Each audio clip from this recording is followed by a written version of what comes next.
ॐ विष्णुपादाय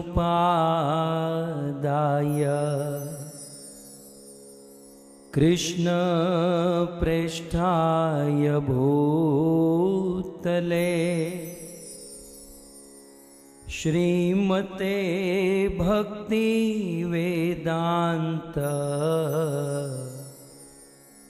स्वामी इति नामिने। नमस्ते सरस्वते देवे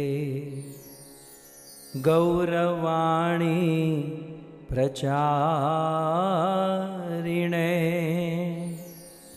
निर्विशेष शून्यवादी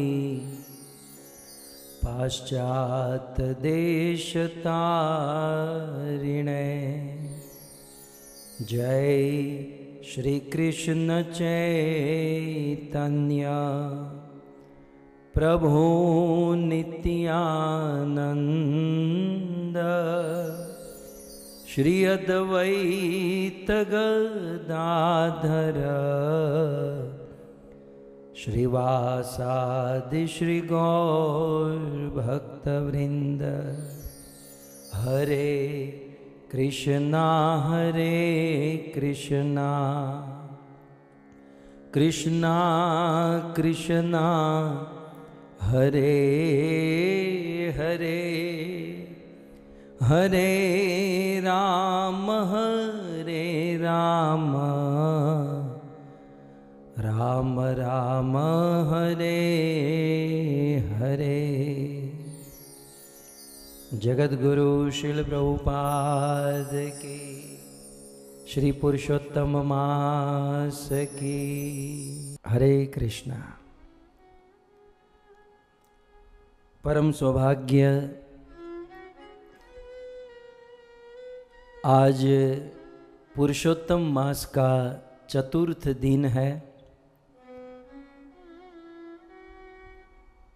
और आज हम पुरुषोत्तम मास के चतुर्थ अध्याय की कथा श्रवण करेंगे। गत सत्र में हमने सुना किस प्रकार से अधिक मास भगवान श्री कृष्ण के चरणों में पहुंचा।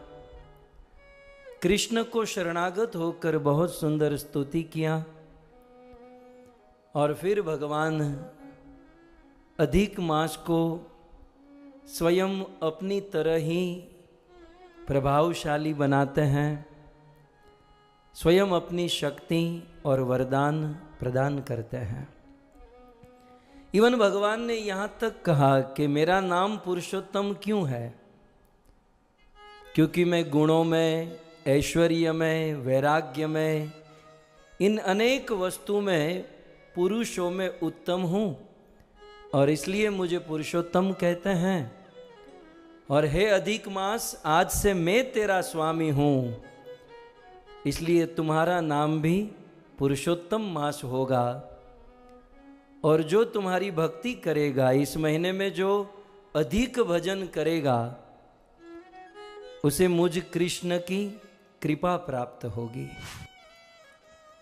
श्रीमद् भागवत के एकादश स्कंध में एक बहुत सुंदर श्लोक नवयोगेश्वर मुनि कहते हैं कि जब कोई व्यक्ति भगवान श्री कृष्ण को शरणागत होता है, विशेष रूप से जब कोई भगवान की स्तुति करता है, भगवान का नाम लेता है, भगवत कथा सुनता है, तो भगवान आत्मद, आत्म माने अपने आप को ही, द माने ददाती, देना, भगवान अपने आप को ही प्रदान कर देते हैं।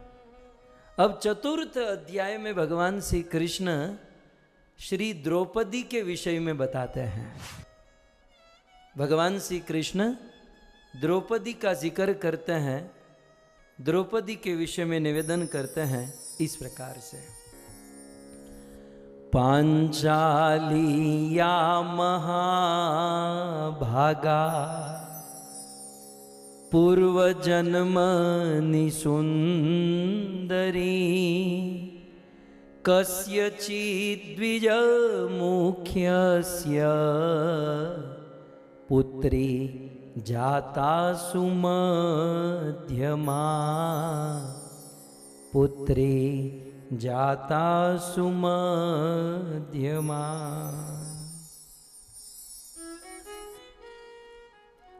कृष्ण कहते हैं पांचाली तू महाभागा। पांचाली, द्रौपदी, तुम महाभाग्यशाली हो। इसका कारण जानती हो? अब युधिष्ठिर महाराज को अधिक मास की कथा सुनाए। अब इस चतुर्थ अध्याय में द्रौपदी महाभाग्यशाली कैसे बनी, श्री पुरुषोत्तम मास को लेकर इसका वर्णन भगवान श्री कृष्ण ये चौथे दिन चौथे अध्याय में करते हैं। सर्वप्रथम तो पांचाली या महाभागा, पांचाली द्रौपदी महाभाग्यवान है। सो द्रौपदी महाभाग्यवान है। सबसे पहले तो आप जानते हैं द्रौपदी का नाम क्या है? द्रौपदी के तो वैसे बहुत सारे नाम है, राइट? लेकिन द्रौपदी के पासपोर्ट में कौन सा नाम है? द्रौपदी को पांचाली भी कहते हैं, जैसे कृष्ण ने कहा। द्रौपदी भी कहते हैं क्योंकि यज्ञ से प्रकट हुई, इसलिए यज्ञ सेनी भी कहते हैं। लेकिन द्रौपदी का वास्तविक ओरिजिनल नाम क्या है? हमने भगवान रामचंद्र के जन्म की कथा सुनी, कृष्ण जन्म की कथा सुनी। ये द्रौपदी के जन्म की कथा भी बहुत सुंदर है। संक्षिप्त में मैं आपको बता दूं, महाभारत के द्रोणाचार्य और द्रुपद ये दोनों मित्र हुआ करते थे बचपन में। महाराज द्रुपद और द्रोणाचार्य बचपन में मित्र हुआ करते थे और बचपन में साथ में पढ़े लिखे खेले। और जब बड़े हुए तो द्रुपद पांचाल देश के राजा बन गए। द्रुपद जो थे पांचाल नरेश, पांचाल देश के राजा हुए और द्रोणाचार्य आचार्य बन गए। लेकिन जीवन का काल चक्र कुछ ऐसा हुआ कि वो बड़े गरीब दरिद्र ब्राह्मण हो गए। सो दोनों बचपन के मित्र द्रुपद पांचाल नरेश पांचाल राजा हो गए और द्रोणाचार्य गरीब ब्राह्मण हो गए। अब इतनी गरीबी द्रोणाचार्य के जीवन में कि रहने के लिए कुटिया नहीं, खाने के लिए भोजन नहीं। ऐसा वर्णन है कि द्रोणाचार्य का बेटा अश्वत्थामा मां को कहता था, मां मुझे दूध चाहिए। तो दूध तो था नहीं, वो चावल का सफेद पानी आता है ना, उसे ही दूध कहकर पिला देती थी। द्रोणाचार्य से यह दृश्य देखा नहीं गया। तब द्रोणाचार्य ने सोचा कि मेरा एक मित्र हुआ करता था द्रुपद, और आजकल वो पांचाल देश का राजा हो गया है। मैं उनके पास जाऊंगा तो इतनी तो कृपा कर ही देगा, खाने पीने की व्यवस्था तो हो जाएगी। सो द्रोणाचार्य पांचाल देश में द्रुपद राजा के पास पहुंचे। अब ये द्रुपद राजा तो राजा हो चुके थे और राजा एक्चुअली बिजी भी होते हैं, और कभी कभी ध्यान न रखा जाए तो ये पद और पोस्ट का बहुत बड़ा अभिमान भी हो जाता है। सो द्रोणाचार्य द्रुपद राजा की सभा में जाकर बैठे और मन में एक्सपेक्टेशन था कि अभी मुझे मित्र कहकर गले मिलेंगे, जैसे कृष्ण सुदामा को मिले, और मेरी जो दुख है दारिद्र्यता है दूर करेंगे। लेकिन द्रुपद राजा ने द्रोणाचार्य को कुछ देने की बात तो दूर रही, उसके सामने भी नहीं देखा। सभा में आए, दृष्टि गई द्रोणाचार्य के ऊपर, लेकिन अब मित्र को मिलना चाहिए, गले मिलना चाहिए, कहना चाहिए, पूछना चाहिए, लेकिन सीधे अपने सिंहासन पर बैठे और बिजी हो गए। अब क्या करे, द्रोणाचार्य एक तो आचार्य है, ब्राह्मण है, कुछ मांगते नहीं। लेकिन जब मित्र ने ध्यान नहीं दिया तब स्वयं द्रोणाचार्य ही खड़े हुए। गरीबी क्या नहीं कराती। स्वयं द्रोणाचार्य खड़े हुए और अपने मित्र द्रुपद राजा को कहा कि याद है, मैं आपके बचपन का मित्र हूं। और इतना सुनकर ही द्रुपद राजा को क्रोध आ गया और भरी सभा में द्रोणाचार्य का अपमान कर दिया। अरे फक्कड़, भिखारी, दरिद्र, पांचाल देश के राजा को अपना मित्र कहने में तुझे लज्जा नहीं आती? अरे मित्रता बराबरी में होती है। कहां मैं पांचाल देश का राजा और कहां तू जंगल का, वन का भटकता हुआ फक्कड़ बाबा। इस प्रकार से द्रुपद राजा ने द्रोणाचार्य का अपमान कर दिया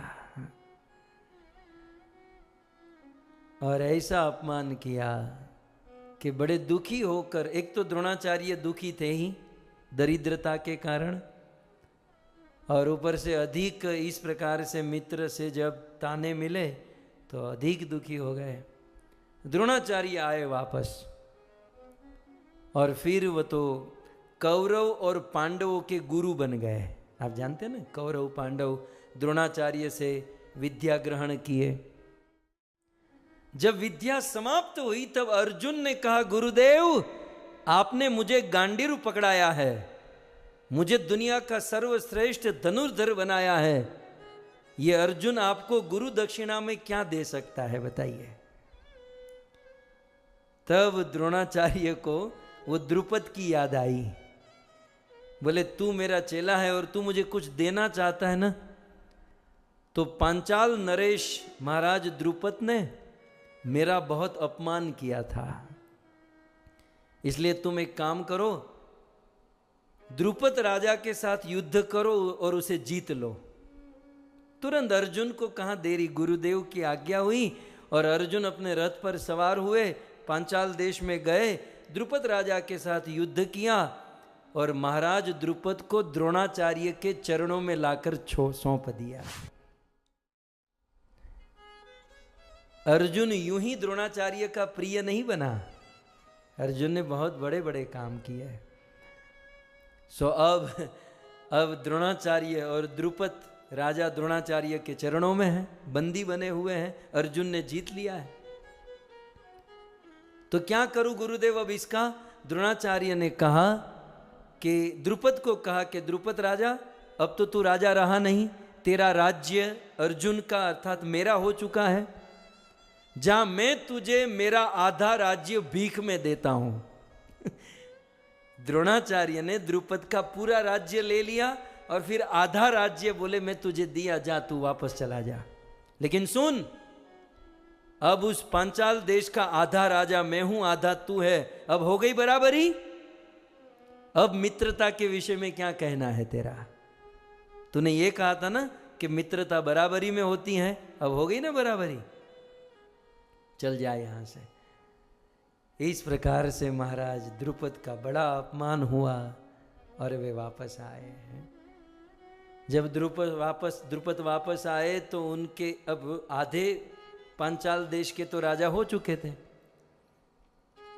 लेकिन उनके मन में बड़ा प्रतिशोध था कि मैं द्रोणाचार्य से कैसे प्रतिशोध करूं, मैं कैसे बदला लूं, और अंदर से वो आग जल रही थी। इसलिए उन्होंने एक बहुत बड़ा यज्ञ किया। सो प्रतिशोध लेने के लिए महाराज द्रुपद ने पांचाल देश में यज्ञ किया और उस यज्ञ से सर्वप्रथम एक पुत्र प्रकट हुआ, जिस पुत्र का नाम हुआ धृष्टद्युम्न। और फिर उस यज्ञ से एक कन्या प्रकट हुई। महाराज द्रुपद ने यज्ञ किया और उस यज्ञ से एक कन्या प्रकट हुई।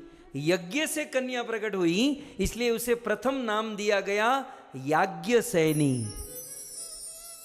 यज्ञ से प्रकट हुई इसलिए याज्ञसेनी। ये और कोई नहीं, ये द्रौपदी थी।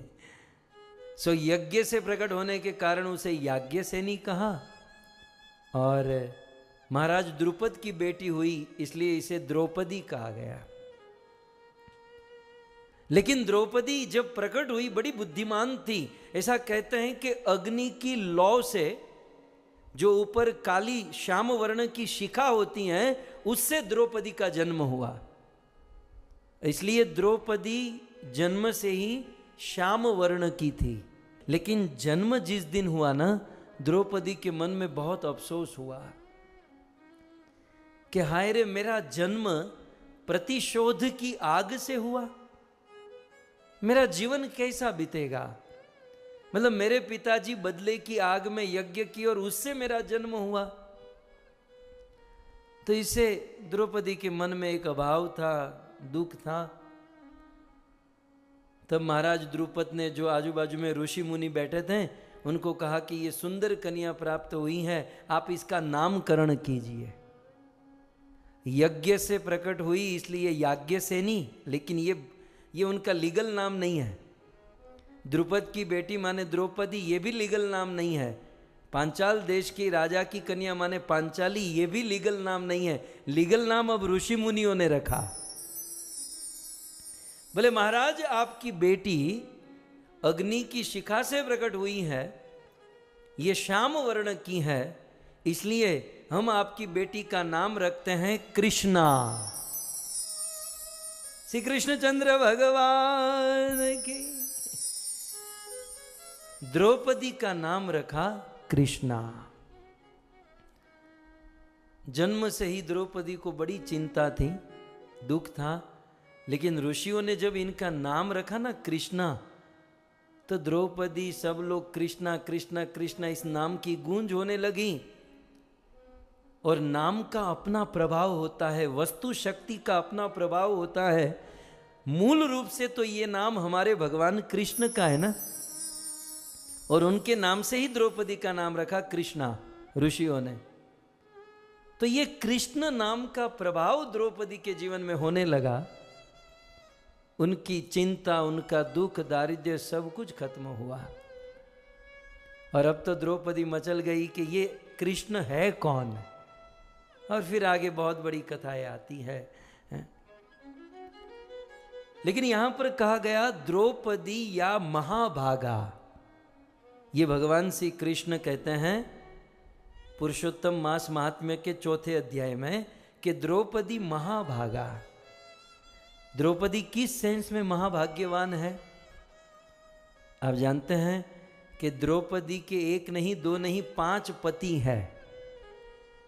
हम लोग संसार में, समाज में एक पति की 5 पत्नी तो सुनते हैं। हमारे सब भाईजान, भाई लोग, एक की 5 पत्नियां तो होती है, 2 3 5। लेकिन 5 पतियों की एक पत्नी न भूतो न भविष्यति, केवल द्रौपदी। और इतना होकर भी, एक पत्नी और 5 पति होकर भी, वो एक पत्नी 5 पतियों को प्रसन्न रखती थी, 5 पत्नियों को खुश रखती थी। 5 पति द्रौपदी के वश में थे। महाभागा इस सेंस में है कि जब द्रौपदी और द्वारिका की 16,108 कृष्ण की पत्नी, इनका मिलन हुआ, तो एक बार कृष्ण की 16,108 रानियों ने द्रौपदी को कहा कि सखी एक प्रश्न का उत्तर दे दे कि हम 16,108 पत्नी हैं, लेकिन एक पति को कंट्रोल नहीं कर सकती हैं कृष्ण को। हम 16,108 मिलकर एक कृष्ण को, द्वारिकाधीश को कंट्रोल नहीं कर सकती हैं, और तू एक होकर 5-5 को कंट्रोल कर लेती है। इसका रहस्य क्या है? कृपया करके बताओ। महाभारत में इस प्रसंग का वर्णन। तब द्रौपदी ने कहा, सबसे पहली बात, आपका प्रश्न ही गलत है। मैं मेरे पतियों को कंट्रोल नहीं करती हूं, मैं मेरे पतियों को मेरे वश में नहीं रखना चाहती हूं, लेकिन हां, मैं मेरे पतियों की 8 तरीके से सेवा करती हूं, और वो 8 तरीके से सेवा करने के कारण न चाहते हुए भी मेरे पति मेरे कंट्रोल में हो जाते हैं। मैं कोई कंट्रोल करना नहीं चाहती, मेरी ओर से तो एक ही है कि मैं सेवा करूं, और सेवा करते समय मैं 8 वस्तु का ध्यान रखती हूं, और वो 8 वस्तु का ध्यान रखते हुए पतियों की सेवा करती हूं, जिससे पति ही मेरे कंट्रोल में आ जाते हैं, न चाहते हुए भी वो मेरे वश में हो जाते हैं। तब द्वारिका की पत्नियों ने कहा तो वो 8 वस्तु बता दो। आप लोग भी कहोगे ना, वो 8 चीज बता दो। सब कुछ यहाँ थोड़ी बता देंगे यहाँ बता देंगे तो फिर आगे नहीं बढ़ पाएंगे। लेकिन हाँ, द्रौपदी वो 8 तत्व को ध्यान में रखते हुए अपने पति की सेवा करती हैं, जिससे उनके पति उनके वश में हो जाते हैं। तो कुल मिलाकर यहाँ पर उस महाभाग द्रौपदी के विषय में भगवान श्री कृष्ण कहते हैं कि पांचाली या महाभागा। और ये पांचाली द्रौपदी महाभाग्यवान कैसे हुई, तो उनके पूर्व जन्म की कथा सुनाते हैं कि ये द्रौपदी पूर्व जन्मनी सुंदरी। द्रौपदी पूर्व जन्म में एक सुंदर कन्या थी।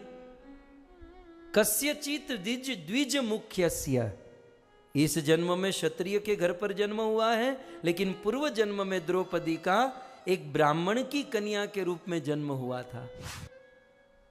यहां पर नाम नहीं दिया गया, लेकिन यदि आपकी जिज्ञासा हो तो उस ब्राह्मण का नाम है मेधा ऋषि। मेधा ऋषि की कन्या के रूप में पूर्व जन्म में द्रौपदी का जन्म हुआ। सो कस्यचित द्विज मुख्यस्य, ब्राह्मण की बेटी मेधा ऋषि की बेटी थी पूर्व जन्म में द्रौपदी। और पुत्री जाता सुमध्यमा, और बहुत सुंदर थी। सुमध्यमा माने उसके मध्य भाग माने उनकी कमर सुंदर थी।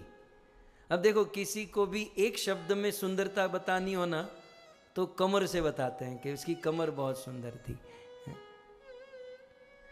आज तो समझ में नहीं आता कमर है कि कमरा है सुमध्यमा। फिर आगे कहते हैं कि जब द्रौपदी का जन्म हुआ पूर्व जन्म में, मेधा ऋषि के वहां जब इस सुंदर कन्या का जन्म हुआ, धीरे धीरे समय बीता। लगभग 12 साल 16 साल की हुई। कालेन गच्छता तात संजाता 10 वार्षिको। उस पूर्व जन्म में मेधा ऋषि की इस कन्या की विवाह की उम्र हो गई, और रूप लावण्य ललित, सुंदर रूप था, लावण्य था, सुंदर नेत्र थे। और धीरे धीरे कितने गुण आए, तो कहते हैं चातुर्य गुण संपन्ना, बड़ी चतुर थी, अनेकों गुणों से संपन्न थी। पितृर एकेव पुत्री का, अपने माता पिता की बात को मानती थी। आज की लड़कियों की तरह नहीं, पेरेंट्स की बात को मानती थी।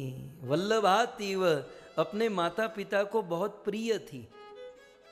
पठिता गुण सुंदरी, पढ़ने में भी बहुत एक्सपर्ट थी। कहते हैं कि वह मेधा ऋषि की ये कन्या माने द्रौपदी पूर्व जन्म में साहित्य कला में कुशल थी, नीति में, चाणक्य नीति आदि नीतियां होती है उसमें भी कुशल थी, पाक कला में, भोजन बनाने में कुशल थी। मानो पृथ्वी की लक्ष्मी थी, साक्षात लक्ष्मी के समान श्रेष्ठ गुण वाली थी मेधा ऋषि की वह कन्या। जब उनकी उम्र हुई तो उनके मन में मनोरथ हुआ कि अब मेरी उम्र हुई है तो मेरा विवाह हो जाए तो अच्छा है।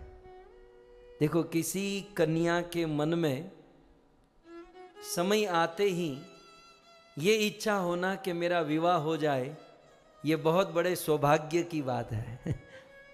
आजकल इस जमाने को क्या हो गया, मैं जहाँ जाता हूँ वहाँ पेरेंट्स की यही कंप्लेंट होती है कि मेरे बेटे को मनाइए, मेरी बेटी को मनाइए, ये शादी करना नहीं चाहते हैं। मतलब शादी तो करेंगे लेकिन आधे बूढ़े हो जाने के बाद है। देखो, ये शादी वैदिक परंपरा है और हमारे वेदों के अनुसार समय से विवाह हो जाना चाहिए, समय से संतान उत्पत्ति होनी चाहिए, ये सब समय के साथ होना चाहिए। यदि आप समय पार कर दोगे तो फिर गृहस्थ जीवन का सुख नहीं मिलेगा।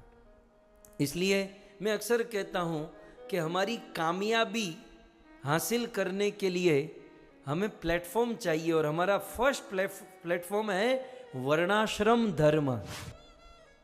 भगवान ने हमें जिस वर्ण में जन्म दिया, जिस आश्रम में जन्म दिया, उसका पालन करना चाहिए। तो हम जिस वर्ण में हैं, वर्ण का पालन, आश्रम का पालन, ये हमारा बेसिक नियम है। जब हम और आप वर्ण और आश्रम को ही फॉलो नहीं करेंगे तो अन्य धर्म, अन्य रिस्पॉन्सिबिलिटी क्या खाक फॉलो करेंगे? इसलिए वर्णाश्रम होना चाहिए। 25 वर्ष तक ब्रह्मचर्य और 25 के बाद विवाह हो जाना चाहिए। 1-2 साल आगे पीछे नो प्रॉब्लम, लेकिन 40-40 साल की उम्र होती है फिर भी शादी नहीं करते। मतलब ये कल्चर मैं तो खोज रहा हूं कि ये कहां से आ रहा है, ये सब कहां से सीख रहे हैं आजकल के बच्चे। ये कल्चर में नहीं था। 25 वर्ष की उम्र में शादी हो जाती थी। मैं 25 में सिक्का नहीं लगा रहा हूं, कलयुग है, 2-3 साल आगे पीछे, लेकिन समय से यह सब हो जाना चाहिए। आज आप देखिए, भगवान श्री कृष्ण द्रौपदी के विषय में कहते हैं कितनी पवित्र कन्या है। जब विवाह की उम्र हुई तो उसके मन में ही इच्छा हुई कि मेरा विवाह हो जाए, कोई अच्छा वर मिल जाए।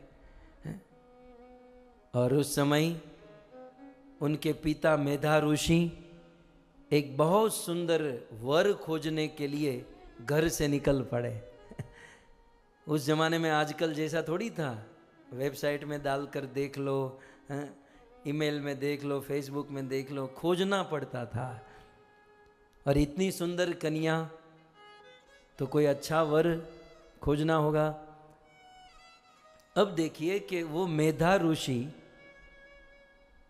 उस अच्छे वर को खोजते खोजते खोजते एक गांव, दूसरा गांव, तीसरा गांव, गांव के गांव पार करते करते दूर चले गए। और अचानक क्या हुआ, उनके शरीर में एक रोग आ गया, एक दारुण भीषण। अब दूल्हा तो नहीं मिला, दूल्हा नहीं मिला, लेकिन दारुण रोग मिल गया। इतना भयंकर रोग कि अब वो घर की ओर वापस लौटे, घर तक नहीं पहुंच पाए, मार्ग में ही उनकी मृत्यु हो गई। यह खबर उनकी कन्या को मिली, वह दौड़कर आई, लेकिन मार्ग में उनकी मृत्यु द्रौपदी की गोद में, पूर्व जन्म में उनके पिता मेधा ऋषि ने प्राण त्याग दिए। लेकिन मुझे ये बात बहुत अच्छी लगी, प्राण त्यागते समय उन्होंने भगवान का स्मरण किया। प्राण तो हम सबको त्यागना है, लेकिन मरते समय कुछ इस प्रकार से स्मरण हो जाए। गोविंद विश्वेश जगन निवास दामोदराधार चराचराणाम श्री सत्यभामा लय चक्र पाणे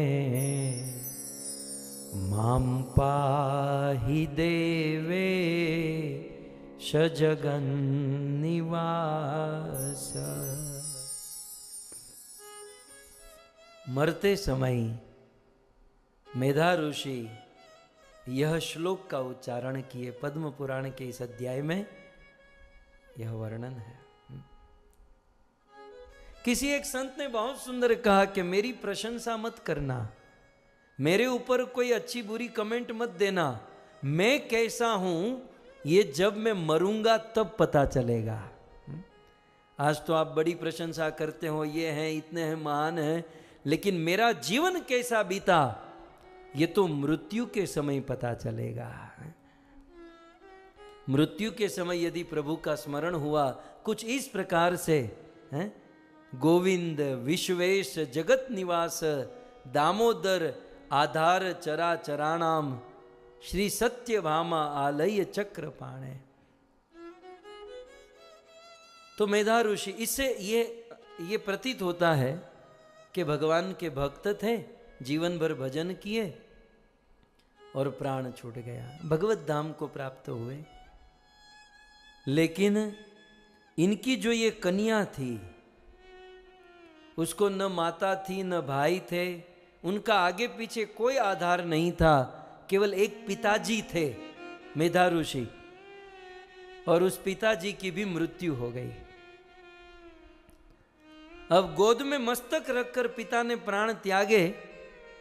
उन दिनों या आजकल भी कोई स्त्री शमशान में नहीं जाती है। अब पिताजी की मृत्यु हो गई, उसको शमशान में कौन लेकर जाए, उनकी अंत्येष्टि क्रिया कौन करे। तब पद्म पुराण में ये स्वयं भगवान कृष्ण कहते हैं, आजू बाजू में रहने वाले कुछ लोग आए और मानवता के नाते उनकी अंत्येष्टि क्रिया किए, मेधा ऋषि को शमशान में ले गए और अंत्येष्टि क्रिया संपन्न की, और सब लोग अपने अपने घर चले गए। और उस निर्जन वन में वह कन्या बिलख रही है, रो रही है, तड़प रही है, अब मेरा क्या होगा, मेरा विवाह भी नहीं हुआ, न पति के रूप में कोई आश्रय, न पिता के रूप में कोई आश्रय, क्या होगा क्या होगा। इस प्रकार से द्रौपदी, पूर्व जन्म की द्रौपदी रो रही है, बिलख रही है।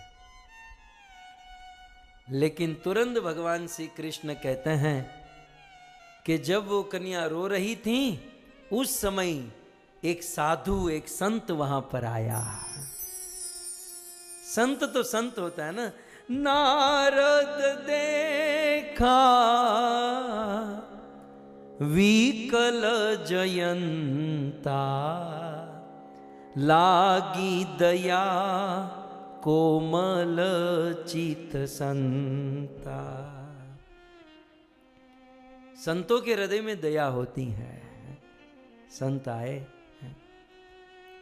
और उनकी संगति से क्या कमाल हुआ है, भगवान श्री कृष्ण सुना रहे हैं। बात सत्य है। श्री चैतन्य महाप्रभु भी कहते हैं कि ब्रह्मांड भ्रमिते, हम लोग पुनरपि जननम पुनरपि मरणम, 84 लाख के चक्कर में भ्रमण करते जा रहे हैं। कभी गाय, कभी बैल, कभी गधा, कभी कुत्ता, कभी ये कभी वो,